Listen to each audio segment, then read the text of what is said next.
All right. All right. All right.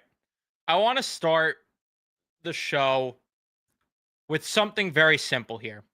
I want to start the show with just a very simple yes or no type of question from the live chat. If you're watching on replay, however you're consuming this episode, right, of the post game show, I want to ask you guys a simple yes or no question. I actually want to ask two simple yes or no questions right off the rip here. Number one, am I still negative?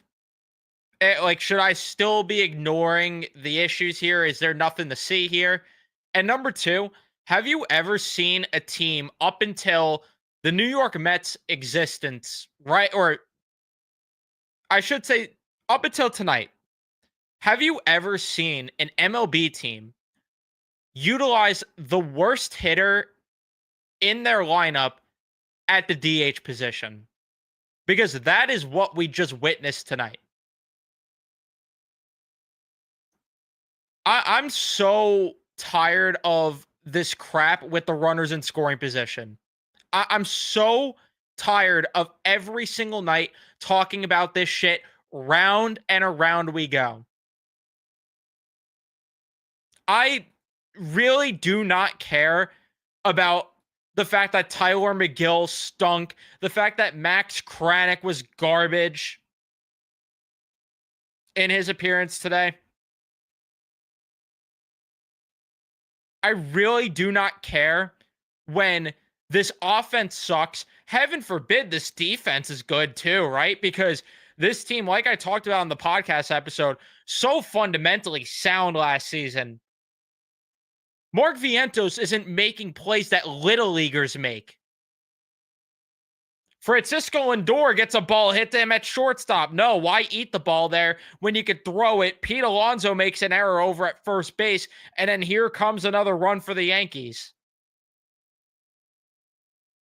Everything about this loss was so avoidable, just like every one of these losses. But instead, this team just urinates all over their own legs and just step in it and sniff it because they can't hit a lick with runners in scoring position. And like I said, they can't make fundamental plays in the field.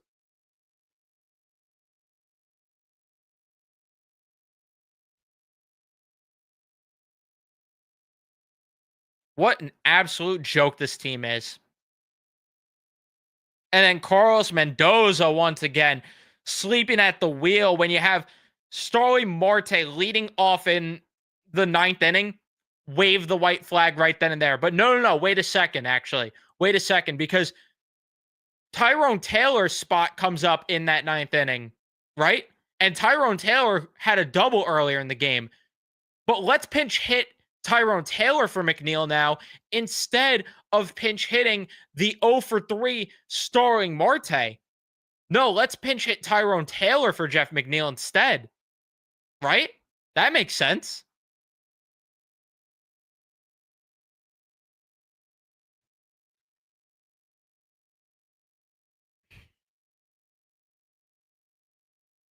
It's just so stupid that Starling Marte is still on this squad.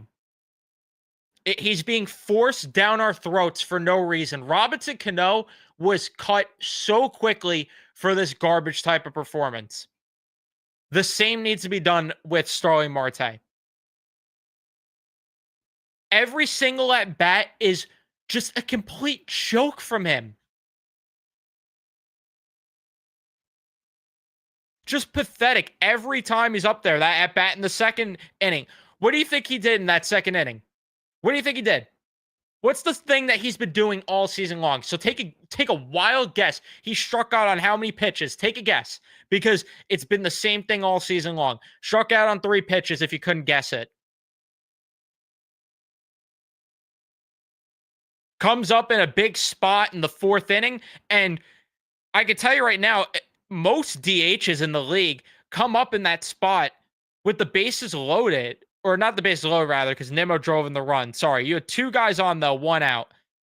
Most DHs go up there and absolutely annihilate the baseball and give their team an opportunity to win the game. What does Starling Marte do? Swing first pitch it and hits into a force out.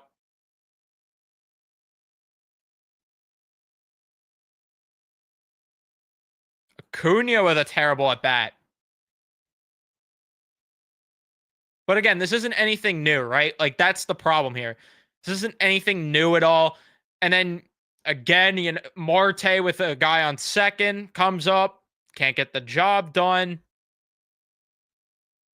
But again, the problem is this is not anything new with this squad.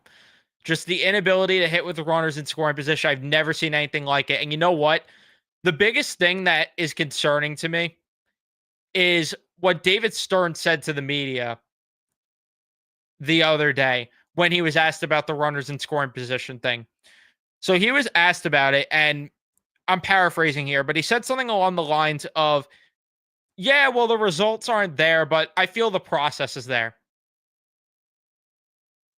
I'm someone, and you guys know me, I'm someone that is a process guy.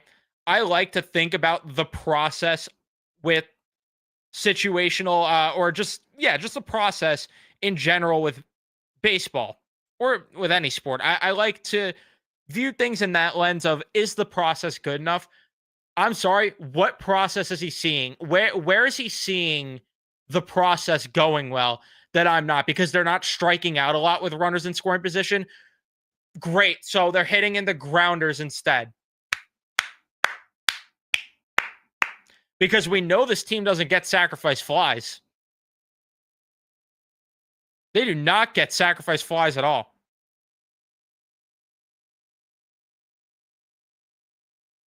I mean, they were the sixth worst team with runners in scoring position.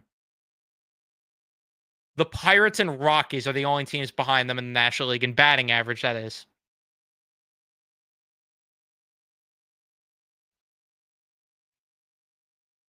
And then their OPS, let's see. See where they are. They are 18th in the league in OPS with runners in scoring position. And the teams that they're ahead of are teams that you should be ahead of. The Mariners, the Angels, the Braves down here, Nationals, Brewers, Blue Jays. And then you have your Pirates, you have your Rangers who fired their hitting coach, your White Sox, Rockies, Royals, Orioles. These are the teams that you are in the same class as right now with this type of offense.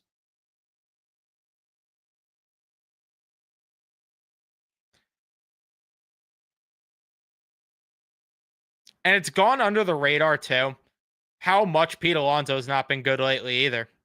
Pete Alonso has been terrible over the past 2-3 weeks, I'd say. So I've been talking about a bit on the channel, but not a lot of people are talking about how bad it has been for Pete Alonso over these past few weeks here. I mean, especially the last week. He's hitting 179, a 200 on base, a 250 slugging. For those who don't want to do math, it's a 450 OPS with 13 strikeouts and 28 at-bats. I'm not a math guy, but that's doesn't seem good. That does not sound good, does it? It's baseball. Everyone's going to go through slumps. I know. I get it. And he was going to regress back, but this much swing and miss stuff? 13 strikeouts in his last 28 at bats?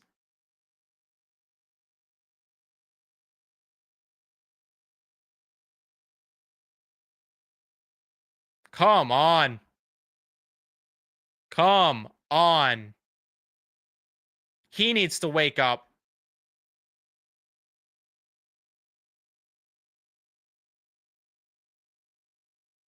Outside of Juan Soto and Brandon Nimmo today, no one deserves any sort of credit or pass at all for today in terms of the lineup. I mean, the pitching, like I said, I mean, we'll get into that. But like I said, you just have fundamental mistakes in the field, too. That's what's really infuriating about it the most. just basic plays in the field. You are taught at a young age to charge the baseball when it's hit towards you on a ground ball. And Mark Vientos, you know what? Maybe it's just he's slow, but here he is lollygagging his way over to the ball.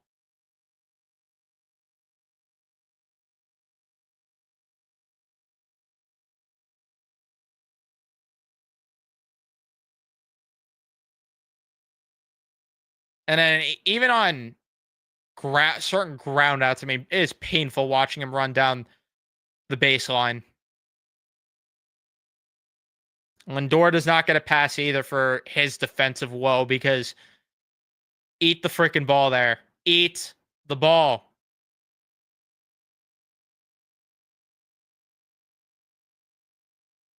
There was no reason to force that throw.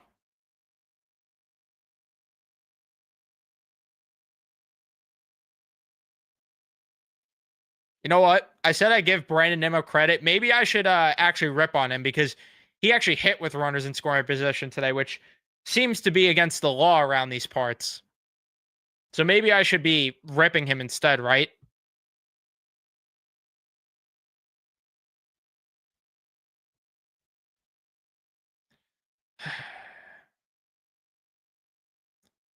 You know what the worst inning was for me, underratedly? The top of the eighth. Because here comes Devin Williams, who Yankee fans were running out of town, booing, chanting, "We want Weaver" to him, and just wanting him thrown to the streets.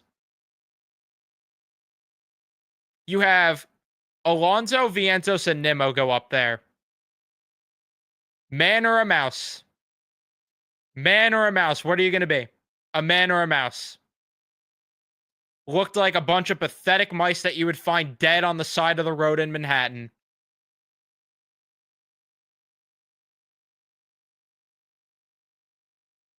Looked like a bunch of mice.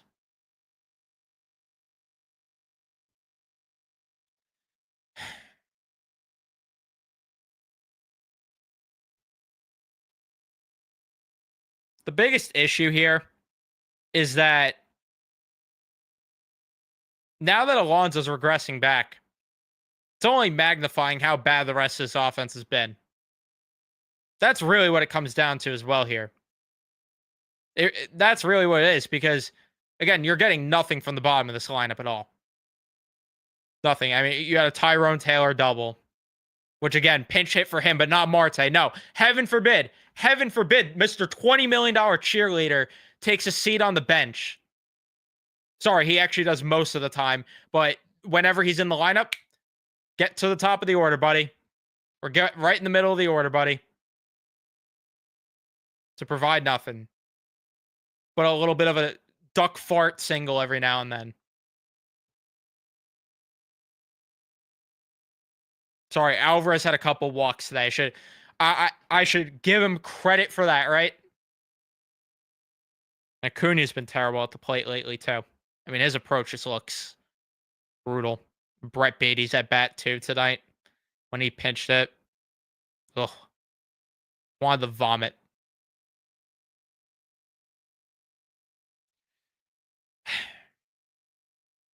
And then the pitching, because I still haven't even got to the pitching. I don't know what to say with Tyler McGill. I really don't. Because do we need to have this conversation again? It's every single May that we're having this conversation. Every single time the calendar flips to May, it's the same thing. The guy lost his command entirely, walked the park, and that's just what it came down to. It's just simply what it came down to. Just walked the entire park against one of the better teams. And I get it that the defense did not help. And most of all, the offense. But throw some strikes.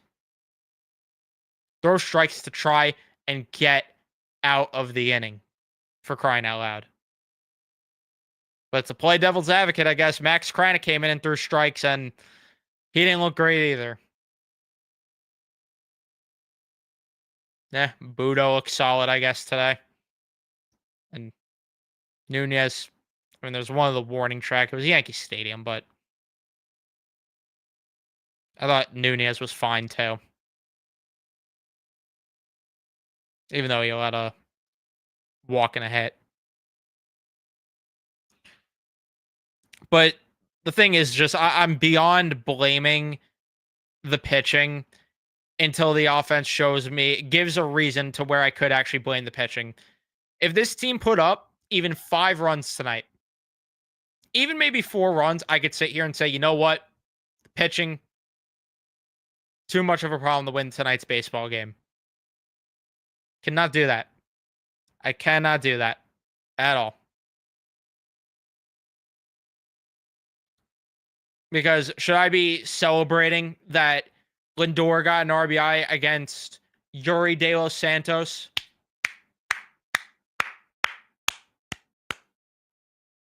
Congrats.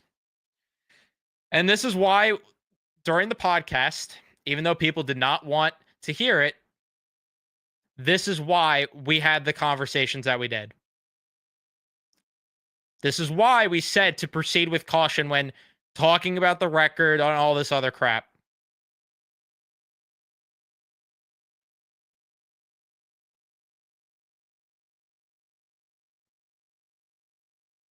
That's exactly why. Because once you face the good teams, you are not going to have the same fortune. This Yankees lineup is not the Pirates lineup. The Pirates do not have Aaron Judge. The Pirates do not even have a Cody Bellinger, for that matter. Don't even have a Paul Goldschmidt, for that matter. The Yankees are a good baseball team. And this is what happens when you are barely beating the Pirates and Marlins of the world. And you think that your shit doesn't stink because of the record. And you walk into the stadium tonight and this is what's going to happen. It's exactly what's going to happen. It's a long season. There's 162 of these things. But this offense, as of May 16th, at the very least, has not gave me or any other Met fan one reason to believe that this is going to change. So until proven otherwise, which will take a miracle, it feels like at this point, or an outstanding trade deadline, until then, I have no reason to believe this is going to change, and neither should you. And I will continue to be pissed off and point these things out until they prove otherwise. Because I'm sorry, this is not sustainable baseball. And the first place lead they have on the Phillies will be gone by Sunday, Monday, Tuesday, the latest. If this is the shit we're gonna see on a nightly basis.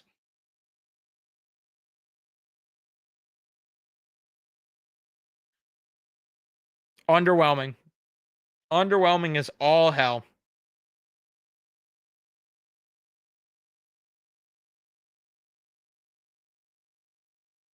And I get people don't want to hear it. I get it.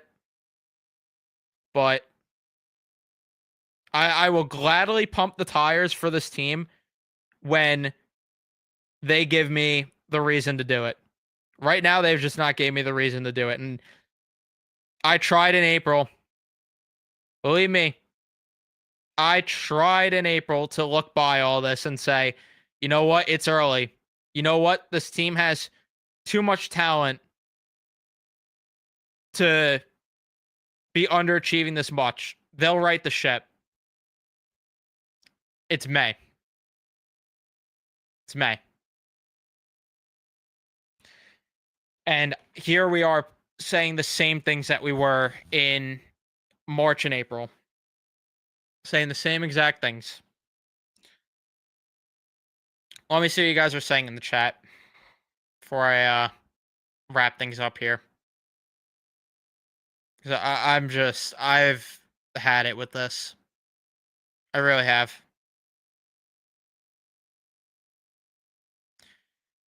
I wish. I wish Chavez would go.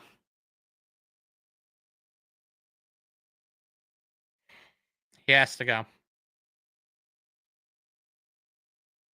He's not going anywhere, but he needs to. That's the problem.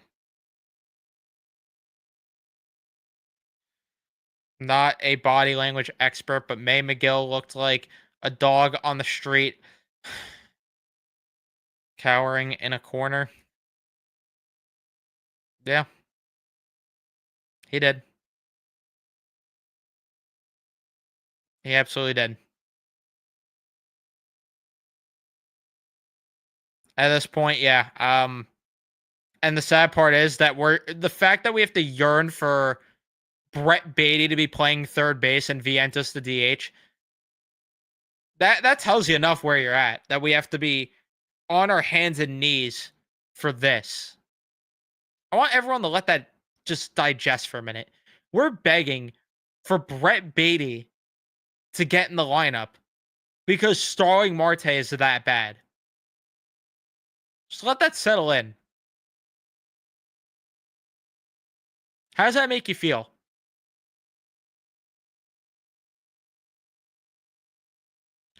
McGill at least is making it easy to decide who goes out of the rotation when they get healthy. Once Manaea and Montas are here, see you later, McGill. See you later. Go to the bullpen or go to Syracuse. Or go to another organization, figure it out elsewhere. Because I'm not doing this crap every year anymore. And I'm a McGill believer. I've been, but I can't do this anymore. I can't do it anymore with him.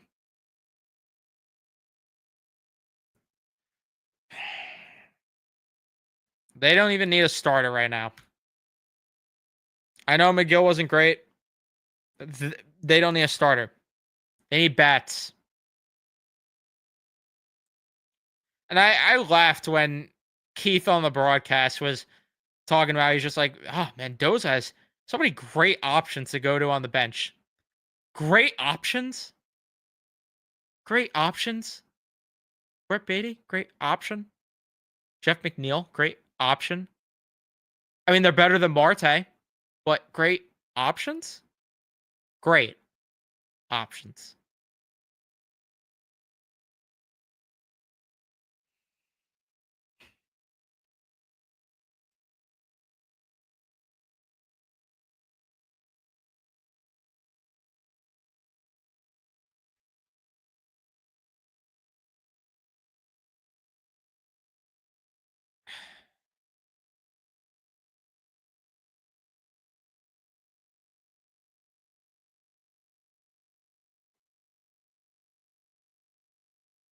.500 in May. This is really what matters more than the record right now. They're .500 in May. And they've played better teams in May. This should matter more.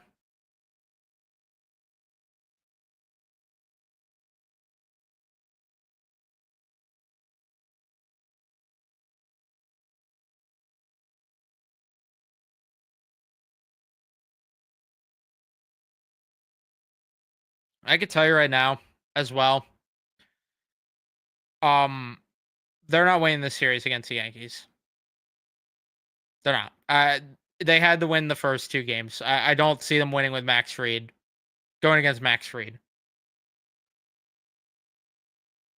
Sorry, I just don't. To address this comment, they are 11-12 on the road. So close enough. Might as well be 10-11.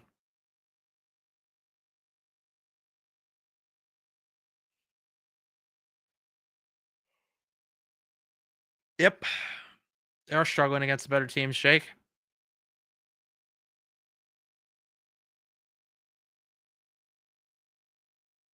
That's the problem. That's very scary.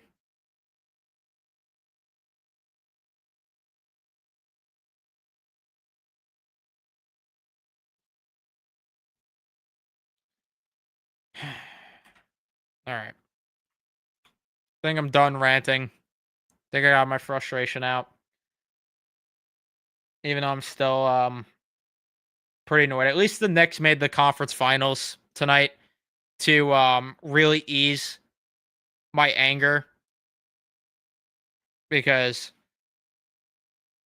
the fact that listen, like I like basketball, I like football, but I won't lie, it does in a way annoy me that I care about hockey and baseball more. Those two teams, these two freaking teams that I watch every single night and support to no end more than my other two teams. They're the ones that are the problems. Those are the teams with the problems. Instead of me being able to just enjoy some hoops, which I mean I've been, don't get me wrong, I've been enjoying it. Um, but of course I have a channel for two other teams. Two of my other teams. And not the same success that these teams are having. Right? Ugh, never fails. All right. Wrapping it up here. Let's go Knicks.